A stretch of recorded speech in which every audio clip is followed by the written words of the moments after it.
If it were up to the government, Blackwater would have never been in the news. After the war started in 2003, I really started to wonder about this buildup of this shadow force of men who were being sent there who were not military. And the more questions I started asking, nobody knew anything. So that's when I really knew we had a great story. When I would walk through the halls of the Pentagon, I would get people in the military who were absolutely opposed to this company. They're not trying to make any trouble. They just want to come home alive and get their protectees home alive. Erik Prince has managed to take something that was little more than an idea and turn it into a company that was making much more than $1 billion in government contracts. It was something we have never seen before, and it ballooned into an industry.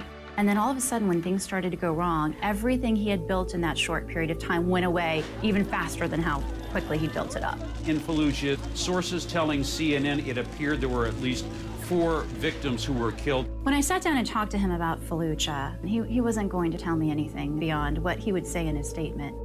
We started talking about what it's like to lose a man on your watch. And that's when I think the walls started to come down a little bit. Iraq's government says Blackwater fired first. Blackwater. They got out and kept on firing. The street turned into the street of the dead.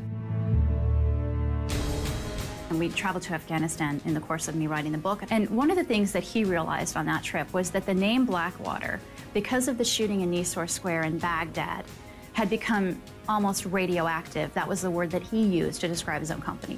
When he got called before Congress to testify, the people I talked to after had very strong feelings. Some of them saw him as an incredible patriot who had served his country. Others saw him as a war profiteer who would do and say anything to earn a buck.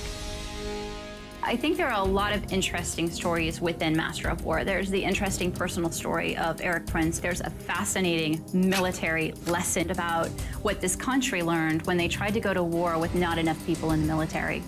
There's an incredible business story here, not only about success, about what happens when it's not handled correctly. I approached him and said, I want to write a book. I'm going to write it with or without you. I think it would be in your interest to cooperate with me and allow me to interview you, and I promise you I will be fair. The access was absolutely incredible.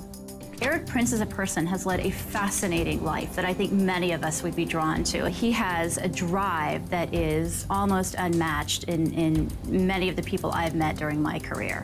Mistakes can be made. There's been accidental deaths that Blackwater's been involved with. This is war. We don't get to choose when we get attacked. Blackwater is the poster child of the industry. Blackwater is the sign of what happens when something goes wrong.